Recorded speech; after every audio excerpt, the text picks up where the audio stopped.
Arben, mu më vjen keq konteksti që është dhënë edhe linçi publik edhe tentativa e disa figurave publike që të organizojnë një gjë të tillë.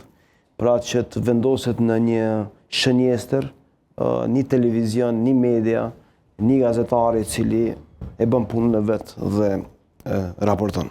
Vjen keq për paragjykimin që vjen të njerëzit edhe ngarkesat të ndryshme, të cilat mund të shpalosen pa e parë një material, pa e parë një dokumentar. Një gjë është që as BBC, as CNN, as mediumet më të fuqishme botërore me një impakt jashtëzakonshëm nuk e kanë mundësinë të realizojnë kërkesën e dikujt që të shkojmë në Gaza, të shkojmë në breg perëndimor, të shkojmë në Izrael dhe ta sjellim atë plotninë e një rrëfimi e një problemi që zgjat për më shumë se 70 vite rresht. Dhe kjo është absolutisht shumë problematike.